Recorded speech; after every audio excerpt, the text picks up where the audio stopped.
우리가 1월 첫 주부터 7개의 영역에 대해서 돌파에 대한 부분을 함께 나누고 있고, 오늘은 그 마지막 시간입니다. 첫 번째, 내 신앙을 돌파하라. 하나님의 꿈을 돌파하라. 내 인생을 돌파하라. 내 가정의 꿈을 돌파하라. 삶의 모든 문제를 돌파하라. 그리고 지난주에 재정의 문제를 돌파하라. 오늘은 하나님이 꿈꾸는 교회, 그 모습, 그 꿈을, 하나님이 꿈꾸는 아름다운 영광스러운 교회가 있거든요. 그 꿈을 우리가 돌파하는 은혜가 있기를 주 이름으로 축복합니다. 데살로니가전서는 사실은 사도 바울의 초기 서신입니다. 가장 처음에 썼던 서신이고요. 이 서신을 쓴 이유는 그 당시에 데살로니가 교회 속에 있던 사람들이 예수 그리스도가 승천하시고 30년 정도 지난 다음에 그들 속에 주님이 언제 오시나 이런 궁금증이 생겼어요.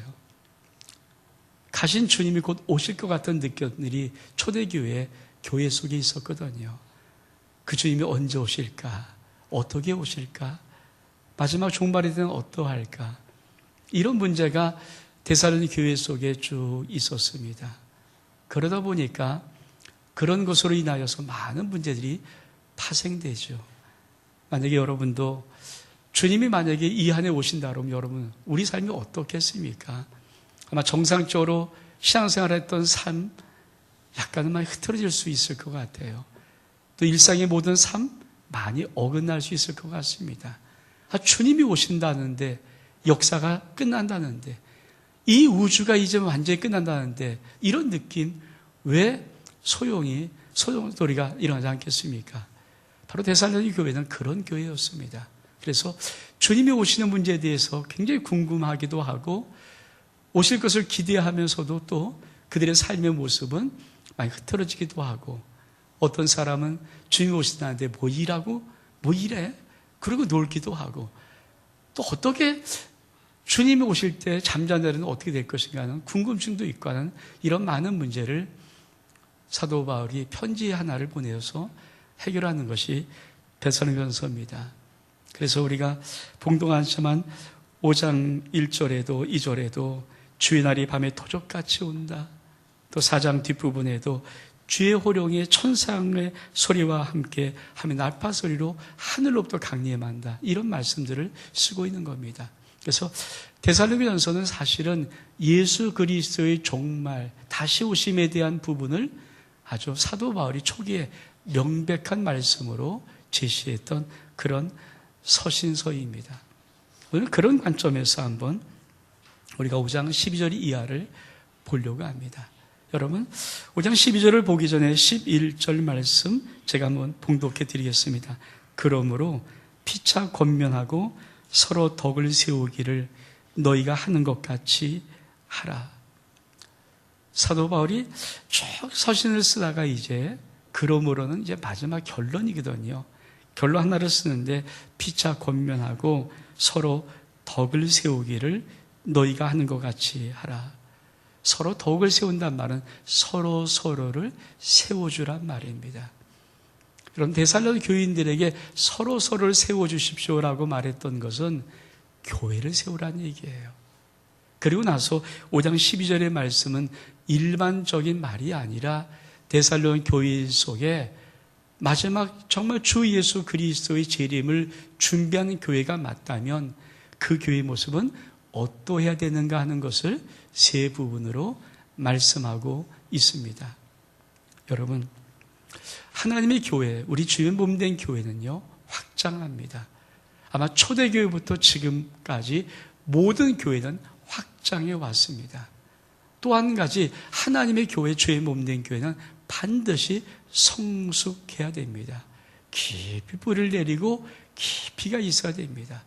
신앙의 아름다운 깊이가 있는 거 굉장히 중요하죠.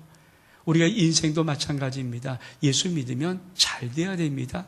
그러나 예수 믿으면 사실은 성숙함이 보여야 합니다. 오늘 어쩌면 사도 바울은 5장 12절 이하의 말씀, 우리가 봉독한 말씀을 통하여서 하나님의 성숙함, 마지막 주님의 교회의 가장 아름다운 성숙함은 어떤 모습인가 그것을 우리에게 분명히 제시하고 있습니다. 먼저 여러분 5장 12절 말씀은 이렇게 시작합니다. 형제들아 우리가 너희에게 구하오니 너희 가운데서 수고하고 주 안에서 너희를 다스리며 고난한 자들을 너희가 알고. 여러분 교회 속에 제일 중요한 축은 교회 목회자입니다. 목회자는 어떻게 마지막 종말의 시대를 대비하고 예수 그리스도 다시 오심을 어떻게 준비할 것인가. 사도 바울은 세 단어를 씁니다. 그것이 뭐냐면 첫 번째로 수고하고입니다. 여러분 목회자는 수고를 해야 됩니다. 근데 이 수고는 사실은 원어의 뜻은 일반 육체적인 노동을 가리키지만 원어의 의미는 사실은 그 의미와는 약간 다릅니다. 말씀과 기도의 수고라는 것입니다. 사도행전 6장에 보면 우리 하나님은 그렇죠. 교육자, 목회자가 해야 될 것을 분명히 이렇게 말합니다. 말씀과 기도에 전무하는 수고를 해야 됩니다. 그렇습니다. 목회자의 제일 마지막 키가 뭘까요? 말씀을 가르치고 말씀을 전하는 것입니다. 그러므로 말씀에 대한 수고를 게을리하면 안 됩니다. 기도에 대한 수고를 게을리하면 안 됩니다. 또 뭐라고 말합니까? 이렇게 말합니다. 주 안에서 너희를 다스리며.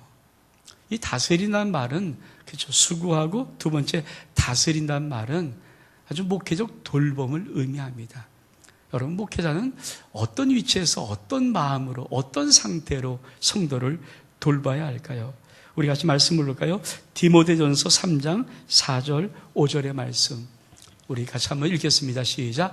자기 집을 잘 다스려 자녀들로 모든 공손함으로 복종하게 하는 자라야 할지며 사람이 자기 집을 다스릴 줄 알지 못하면 어찌 하나님의 교회를 돌보리요.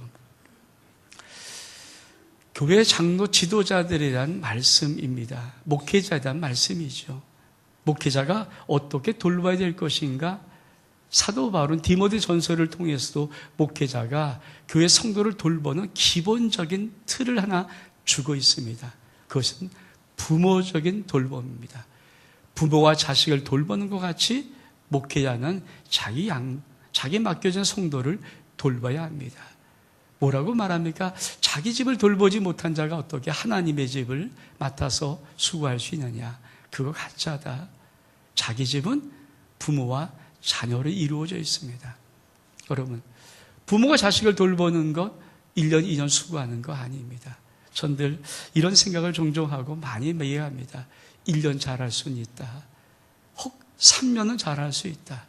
아주 열심히 하면 5년 잘할 수 있다.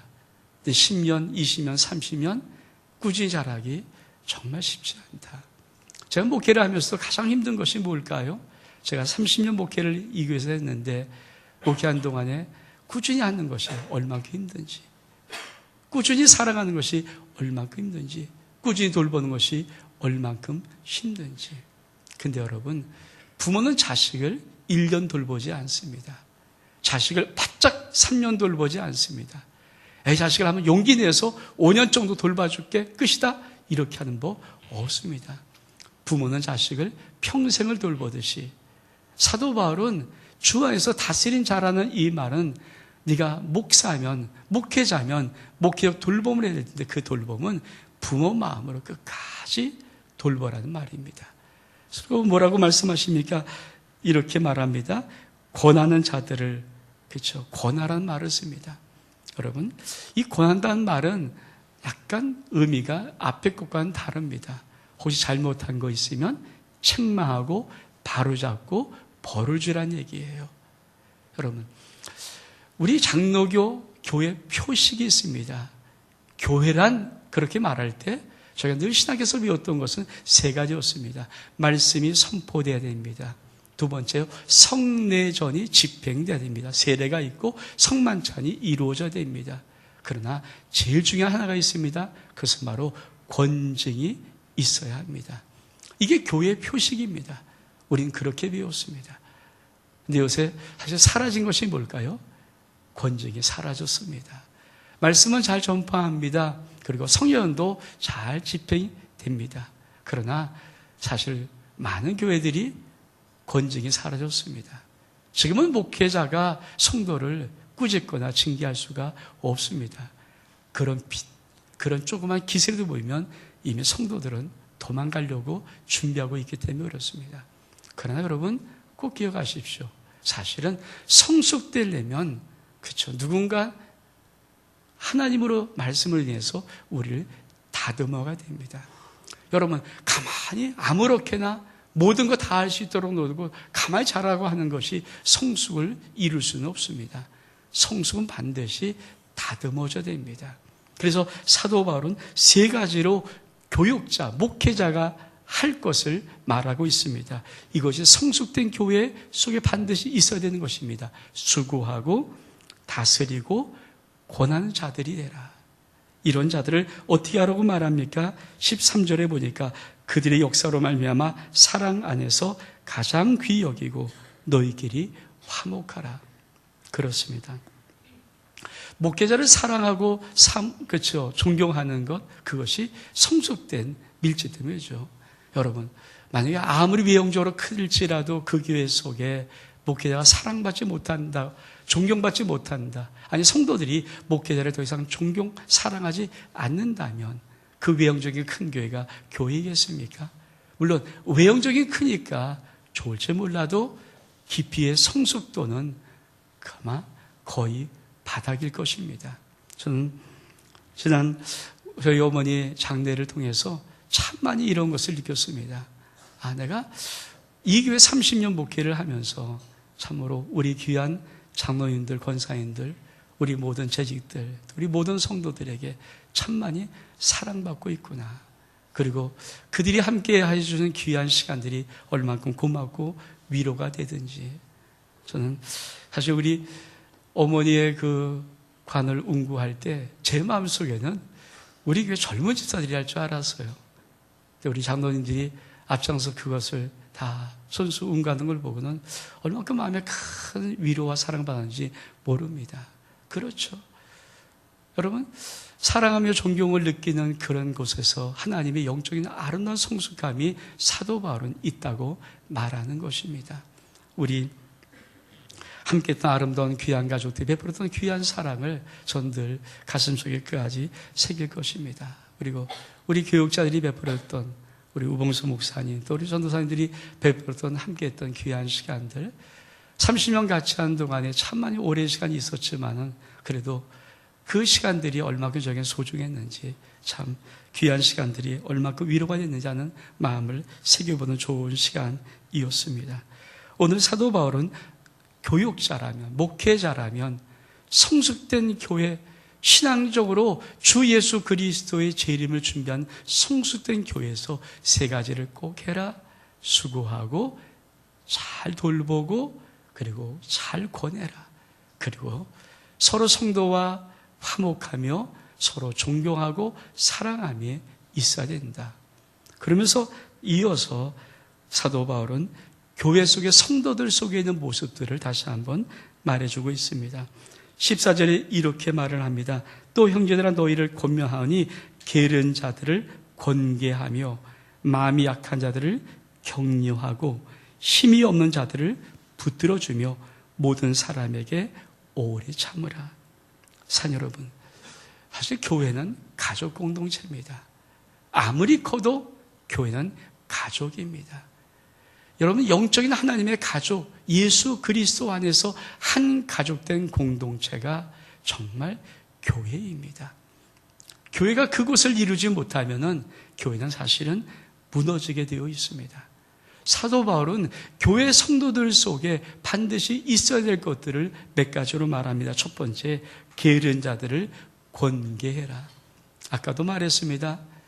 종말이 임박하다고, 예수님의 재림이 임박하다고 했던 데살로니 교인들 속에는 그만 일상에 대한 소홀함이 있는 자들이 있었습니다.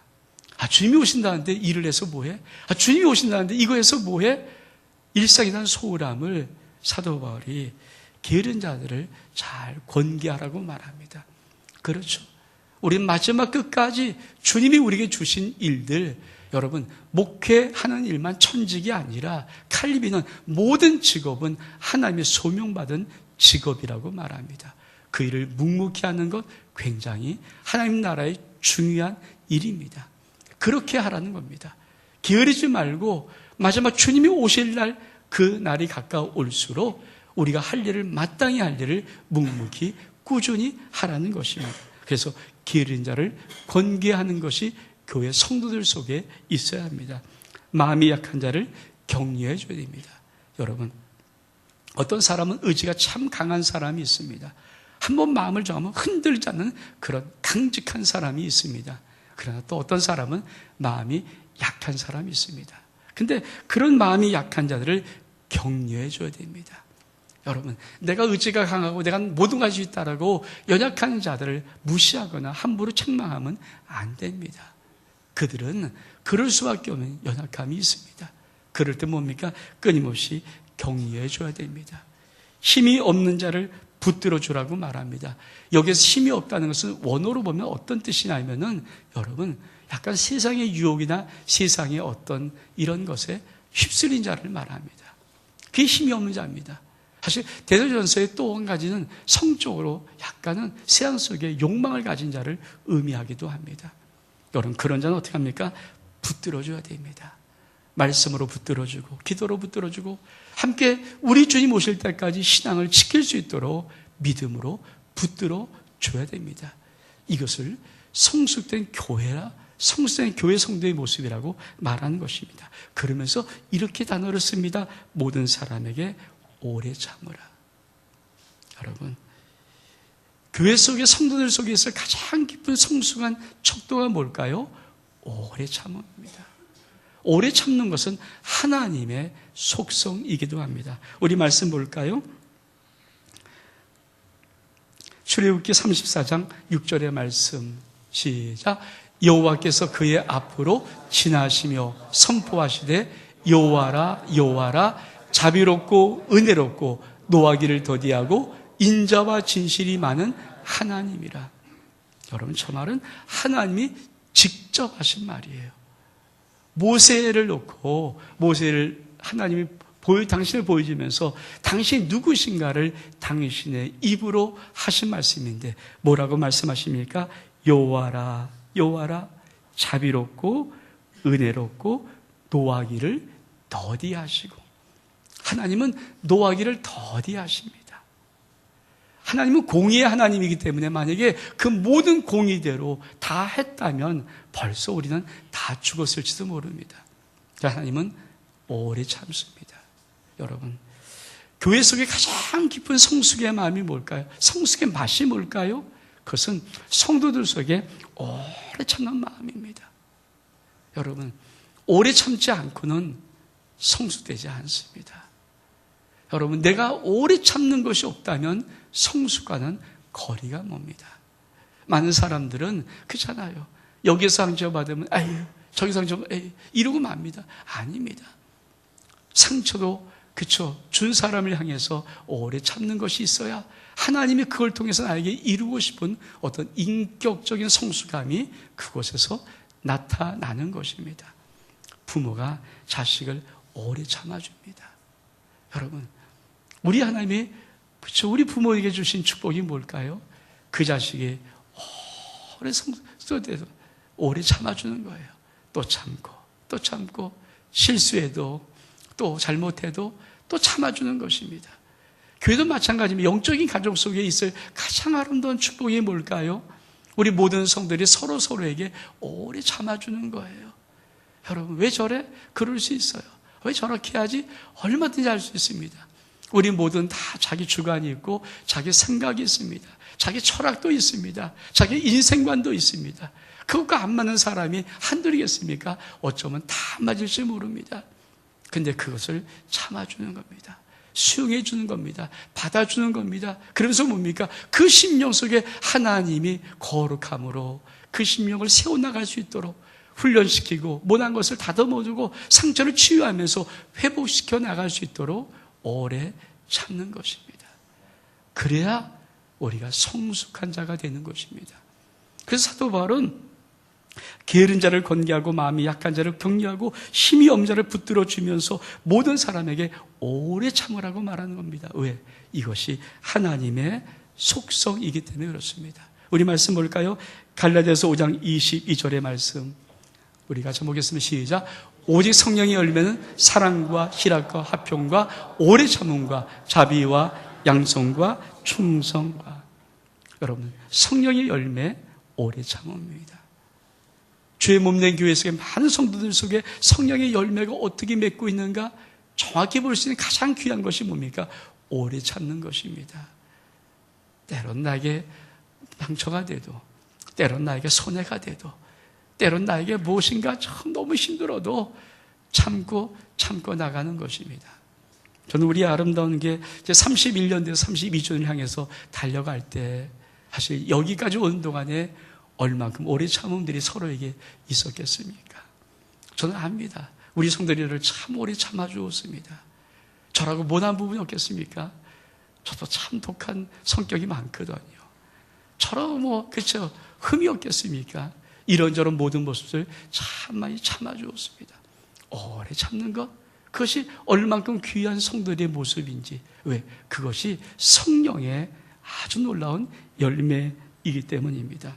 우리 말씀 볼까요? 고린도서 13장 4절의 말씀 같이 한번 읽겠습니다. 시작. 사랑은 오래 참고 사랑은 온유하며 시기하지 아니하며 사랑은 자랑하지 아니하며 교만하지 아니하며. 그렇습니다. 사랑을 제일 처음에 설명할 때 오래 참 겁니다. 여러분, 사랑을 수많은 수식어로 설명하고 싶지만 사랑의 가장 멋진 수식어는 오래 참는 것입니다. 부모는 자식을 사랑합니다. 그래서 자식을 오래 참아줄 수 있습니다. 하나님은 우리의 아버지십니다. 우리가 자식입니다. 그래서 우리를 오래 참아줄 수 있습니다. 교회도 마찬가지입니다.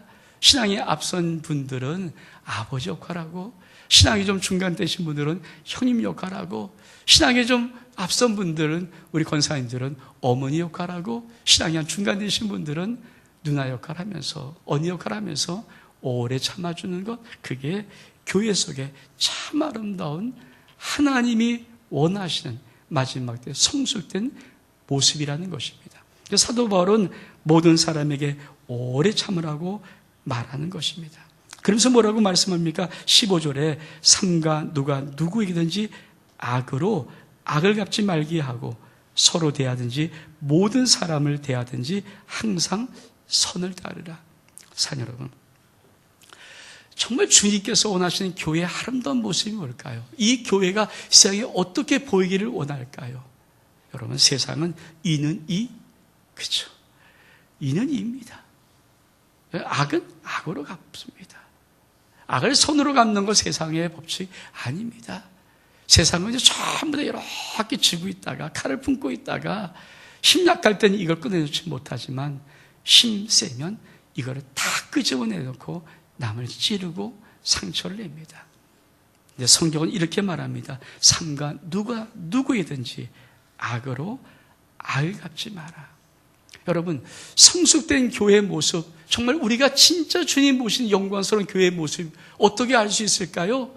우리가 악으로 악을 갚는 것은 절대 아닙니다. 악으로 갚으면 안 됩니다. 여러분, 사실 저 밖에 사람들이 교회를 향해서 제일 많이 갖고 있는 마음이 뭔지 아십니까? 교인들이 싸납습니다. 성도들이 싸납습니다. 그렇죠? 우리 많은 성도들이 싸납습니다. 그리고 거칩니다. 이것이 우리들의 모습일지 모릅니다. 그러니까 성경은 정확히 말합니다. 그러나 교회 속에 마지막 우리 주님이 재림이 임박할 때 그 교회 속에 반드시 있을 모습이 무엇이냐? 악을 악으로 갚는 모습이 아니라 항상 모든 사람에서 악을 선으로 갚는 모습입니다. 그것이 바로 우리 주님의 모습이었습니다. 우리 주님이 이렇게 말씀하십니다. 우리 마태복음 5장 44절의 말씀 한번 읽겠습니다. 시작. 나는 너희에게 이르노니 너희 원수를 사랑하며 너희를 박한 자를 위하여 기도하라. 여러분, 우리 주님이 정말 주님 될 수 있는 가장 위대함이 뭘까요? 그분은 원수를 사랑한 것입니다. 어떻게 원수를 사랑할 수 있습니까? 여러분, 많은 분들이 이런 이야기를 종종 합니다. 세상 사람들은 아무리 싸매도 술 먹고 취하고 야 그러면 친구 금방 돼요. 근데 예수 믿는 사람들은 한 번 뒤틀리면 이게 안 풀린다고 그래요. 근데 여러분, 성경은 뭐라고 말할까요? 안 풀리는 것을 말하는 것이 아니라 원수라면 사랑하라는 겁니다. 원수까지도 사랑하라는 것이 우리 주님입니다. 네, 우리 주님은 십자가상에서 당신을 찔러 죽이는 그 모든 로마 병사를 향해서 이렇게 말을 했습니다. 아버지요, 저들은 자기가 하는 것을 모릅니다. 저들을 용서해 주옵소서. 자기가 하는 일을 모르는 모든 자를 용서한 것이 우리 주님의 사랑입니다. 주님은 우리가 악을 악으로 갚지 말라는 정도가 아니라 원수를 사랑하라고 말합니다. 그 다음에 또 뭐라고 말합니까? 너희를 박해한 자를 위해서 기도하라고 말합니다. 이게 쉬울까요? 정말 어려울 겁니다. 어쩜 불가능할지도 모릅니다. 여러분, 나를 힘들게 하고 나에게 상처를 주고 나를 고통을 주고 박해하고 어떻게 기도가 나옵니까? 기도 안 나오죠. 혹시 나온다면 이렇게 하죠. 한번 제발 좀 저 사람 좀 데려가 주세요. 근데 그런 기도가 아니라 축복 기도하라는 말입니다. 그 심령을 축복할 수 있을까요? 근데 그것이 우리 하나님이 원하시는 모습이라는 거예요. 그것이 교회 속에 하나님이 원하시는 진짜 모습이라는 것입니다. 우리가 못 이룬다고, 우리가 못 성취한다고, 그 모든 말씀대로 우리가 실천이 못한다고 그 약속을 무시할 것이 아니라 우리 하나님 마지막 때 종말시대의 모습의 교회, 성도의 모습을 뭐라고 말씀합니까? 원수를 사랑하고 너희를 박해한 자를 위해서 기도하라고 말하는 것입니다.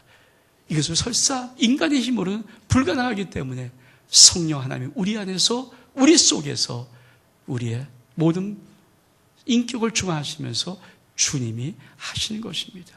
여러분, 교회 속에 이런 아름다운 모습이 있으면 얼만큼 교회 안과 교회 밖을 향해서 얼만큼 아름다운 모습으로 보일 수 있을까요? 그러면서 놀라운 것은 우리가 참 잘 아는 말씀 3절을 사도 바울이 합니다. 우리 한번 16절부터 18절까지 말씀 한번 읽어볼까요? 시작. 항상 기뻐하라, 춤으로 기도하라, 범사에 감사하라. 이것이 그리스도 예수 안에서 너희를 향하신 하나님의 뜻이니라. 여러분, 이 말을 너무 잘하는 말씀 아닙니까? 근데 여러분, 전 참 이 말씀을 준비하다가 존 스타트 목사님의 이 책을 한번 보게 되었습니다. 근데 존 스타트 목사님 전 세계 강해석의 참 대가거든요. 그분께서 이렇게 말씀합니다. 항상 기뻐하라, 춤으로 기도하라, 범사에 감사하라. 이 말씀은 개인에게 하신 말씀이 아니라 이것은 교회 공적 예배의 제일 중요한 3요소다. 이렇게 말하는 거예요. 그래서 그분이 제시하는 근거가 뭐냐? 원어를 근거하는데 여러분, 항상 기뻐하라, 판토테 카이레테라는 뜻입니다. 여러분, 판토테 카이레테라는 이 말의 의미가 뭐냐? 이는 복수라는 거예요. 카이레테라는 동사는 카일의 복수 형태입니다. 개인에게 준 말이 아니라는 것입니다. 교회 공동체 속에 특별히 예배를 드릴 때 마지막 하나님의 교회가 주의 몸된 교회들이 어떻게 예배를 드릴 것인가를 3단어로 정확히 이 3요소를 집어넣고 말했다는 거예요. 여러분, 그 예배 첫 번째가 뭡니까?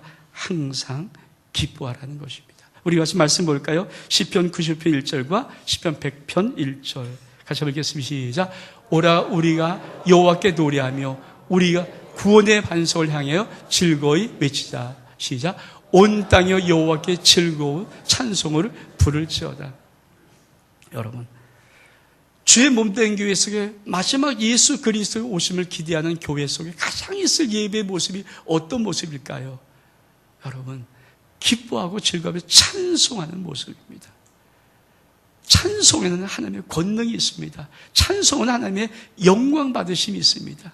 그래서 교회 공적인 예배 속에 제일 중요한 게 뭐냐? 찬양이에요. 기뻐 찬양하는 겁니다. 즐거워 찬양하는 것입니다.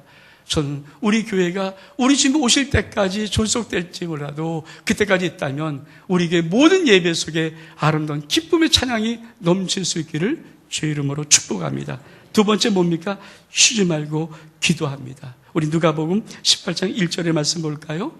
같이 한번 읽겠습니다. 시작. 예수께서 그들에게 항상 기도하고 낙심하지 말아야 할 것을 비유로 말씀하여. 여러분, 왜 쉬지 말고 기도하랄까요? 주의 몸된 교회 속에, 영광의 예배 속에 항상 기도가 하나님 보좌에 올라가게 되어 있습니다. 그리고 기도는 반드시 응답되게 있습니다. 여러분이 이 예배 속에 나와서 여러분의 무언으로 심령으로 기도만 해도 그 기도는 하나님이 반드시 응답합니다. 여러분, 예배가 뭡니까? 기도입니다. 중보기도, 주님 앞에 기도로 올려드리는 겁니다. 우리의 모든 간구를 올려드리는 것입니다. 그리고 우리 하나님은 그 모든 기도와 간구를 들으시고 반드시 응답하십니다. 얼만큼 그것이 강하면은 우리 주님께서 말씀하시기를 내 집은 만민이 기도하는 집이라고 말씀하셨습니다. 여러분, 기도하고 낭망치 않기를 축복합니다. 기도했다면 낭망하지 말기를 원합니다. 왜? 우리 주님께서 말씀하여 기도하면 낭망치 말아야 할 것을 말씀할 때 한 과부의 얘기를 들으면서 불의한 재판장과의 얘기를 들어주는 것입니다. 절대 기도는 반드시 응답이 있습니다. 이것이 주의 교회 속에, 예배 속에 있는 아주 아름다운 공적인 요소라는 것입니다. 그리고 마지막, 범사에 감사하라. 여러분, 범사에 감사하라는 것은 무엇일까요? 우리 하나님께서 우리의 모든 예배 속에 제일 중요한 것, 하나님을 영화롭게 할 가장 귀한 것이 뭘까요? 그것은 바로 감사입니다. 여러분, 감사로 하나님을 영화롭게 할 수 있는 은혜가 있기를 축복합니다. 우리 한번 시편 50편 23절의 말씀 같이 한번 읽겠습니다. 시작. 감사로 제사를 드린 자가 나를 영화롭게 하니 그의 행위를 옳게 한 자에게 내가 하나님의 구원을 보이리라. 예배 속에 항상 기뻐함이 있고 기도가 있고 그리고는 감사가 있는 거예요. 여러분, 우리가 하나님 앞에 감사할, 놀라운 감사의 조건이 뭡니까? 하나님 반드시 모든 것을 합력해 선을 이루십니다. 어김없이 이루십니다. 왜 그렇게 됐는가? 선하기 때문에 그렇습니다. 하나님 그것이 가장 아름다운 선이기 때문에 우리가 그 일을 행하신 것입니다. 그래서 범사의 감사가 이 예배 속에는 세 번째 중요한 요소입니다. 사랑 여러분, 사도 바울은 세 단락으로 교회 속의 성숙함을 이루기 위해서 목회자는 무엇을 할 것이며 성도의 교회 속에는 어떤 것이 있어야 될 것이며 예배 속에 항상 기뻐하고 쉼하고 기도하고 범사에 감사함이 있을 때 이것이 마지막 때 주 예수 그리스도의 재림을 준비하는 교회라고 말씀하는 것입니다. 사랑 여러분, 우리 아름다운 교회가 이 하나님이 원하시는 아름다운 이 교회의 꿈을 돌파하는 은혜가 있기를 주의 이름으로 축복합니다. 우리 일어서겠습니다.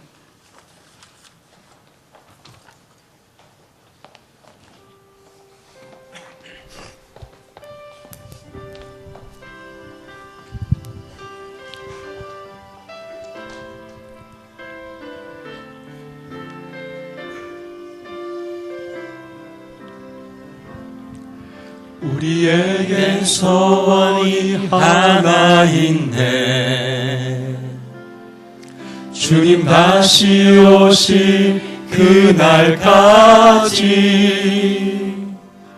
우리 가슴에 새긴 주의 십자가 사랑 나의 교회를 사랑케 하네. 주의 교회를 향한 우리 마음 희생과 포기와 가난과 고난 하물며 죽음조차 우리 막을 수 없네. 우리 교회는 이 땅의 희망 교회를 교회에게 예배되게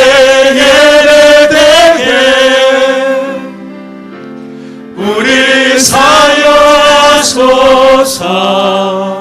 진정한 부흥의 날 오늘 임하고 우리 사용하소서. 성령 안에 예배하리라.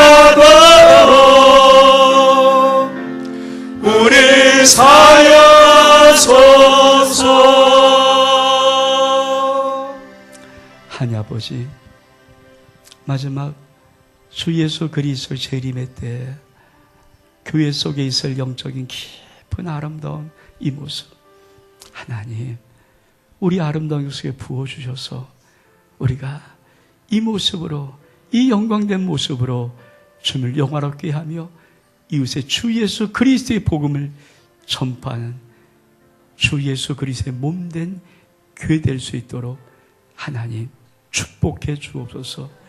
예수 그리스도의 이름으로 기도하옵나이다. 아멘.